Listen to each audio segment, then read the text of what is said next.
Honestly, he comes across as the smartest person you've ever met. He's intimidating and scary and wonderful all at the same time. He doesn't stop until he gets the result that he wants. He's worked in federal government. He's worked in private industry. He's worked in academia. He really is a legend within the military. It's hard to find somebody that understands the American intelligence framework better than Admiral Bobby Inman. He has the Texas can-do spirit, and he puts it in everything he does. Admiral Inman had a big footprint. Most of us have a lot smaller feet.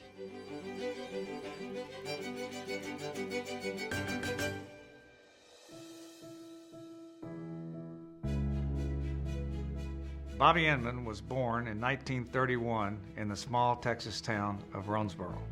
He graduated from the University of Texas at Austin in 1950, and he began a 31-year career in the Navy.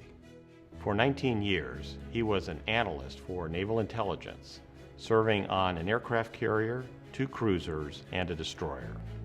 In 1972, Bobby graduated from the Naval War College and rose to Director of Naval Intelligence, and later, Vice Director of the Defense Intelligence Agency.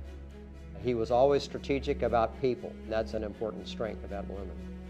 He had a very different perspective on how you would assign naval officers rather than plugging holes. He planned very carefully an officer's career. And in so doing, he enhanced their careers substantially and made the Office of Naval Intelligence far more effective. By this time, the United States was in the midst of the Cold War, and Bobby had earned a reputation for his skills and judgment. I remember walking down to Secretary of Defense Schlesinger's office with Admiral Inman. In those days, Inman was a power walker. I'm sure he's spry today, but you had to almost trot to keep up with Admiral Inman when he was headed to a meeting.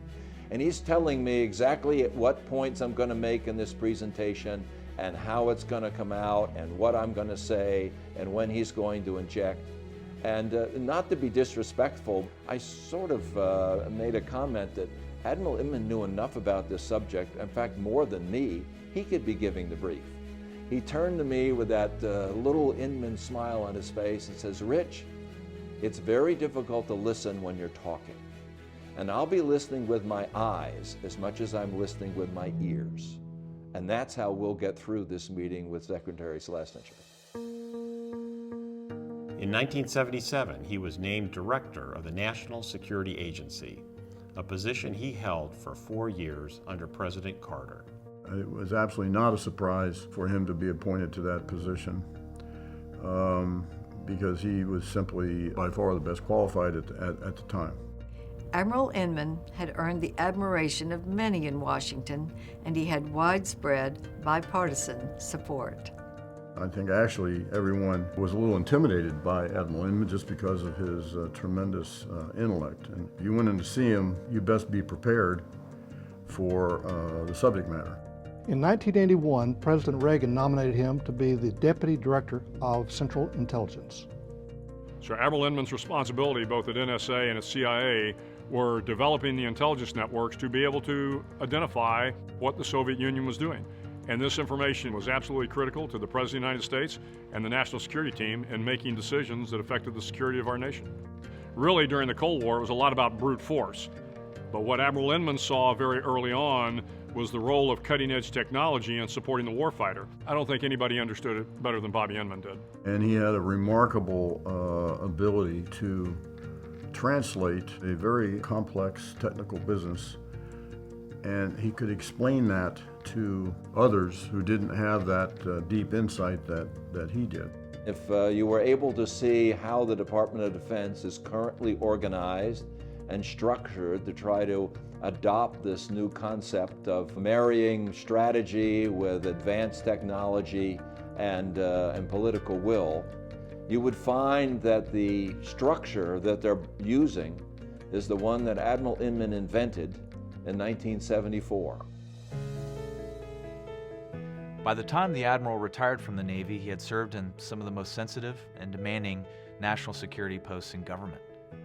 He received the Distinguished Service Medal, which is the Navy's highest non-combat award, and the Defense Intelligence Agency's Superior Service Medal for achievements unparalleled in the history of intelligence. and he became the first naval intelligence specialist ever to earn the rank of 4-star admiral.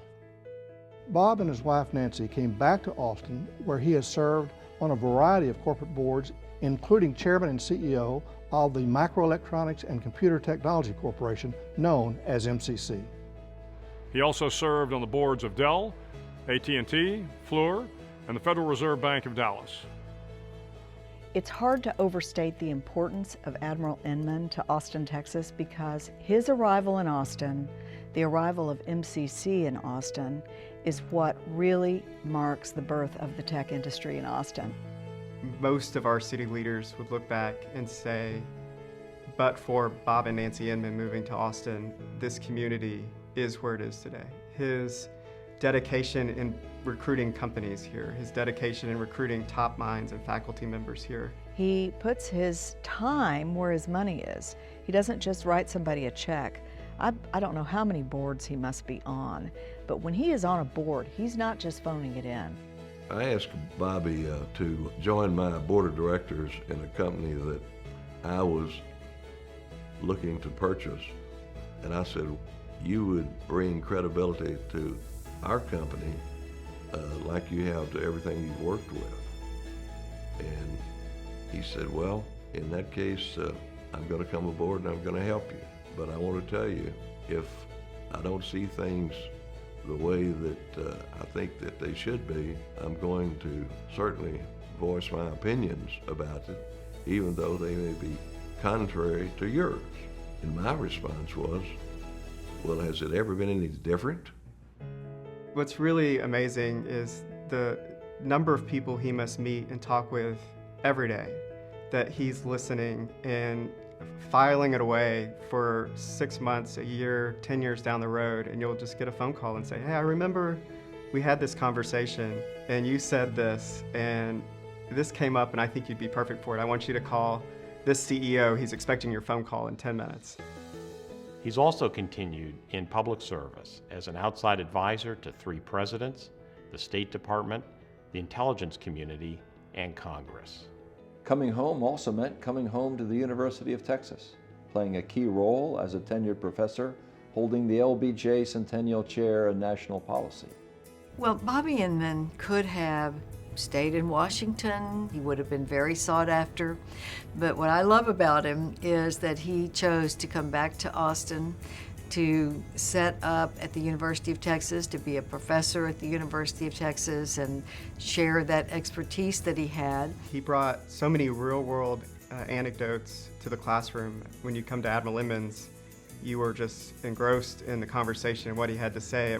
I don't think there was anybody who taught at the LBJ school during my years there that wanted to be competing against him on the schedule. So if the Admiral was going to teach at a certain time and your class was slotted for that time, you moved your class because you knew that the students would end up in his class. I think that's a big part of why he has stayed at the school, is that the students really do something to enrich his life, and he certainly does something to enrich their lives. His impact on campus was by no means limited to education. He clearly has a genuine interest in other people and is constantly seeking best of class, enthusiastic, positive, upbeat people that he can associate with and mentor and bring along and maximize their full potential. Twice, Bobby has filled the role of interim dean of the LBJ School of Public Affairs in 2005 and again in 2009. In each case, he helped advance the school further along the path of excellence. The Admiral was so pivotal in helping the LBJ school get back in line with the ways it could serve the public and serve the future. He brought a calm and a continuity to the school that was important at a time of transition. He's served the campus whenever our institution has needed him. And that speaks to a lot of his character to serve others before thinking about his own ego and his own self-interest. Beyond the LBJ School, he was instrumental in founding the Robert Strauss Center for International Security and Law. Then a few years later, he played a key role in creating the Clement Center for National Security and the Center for Politics and Governance. More recently, he's inspired the Clements and Strauss Center's joint effort to establish the University of Texas as the premier university in the country for the serious study of the intelligence community.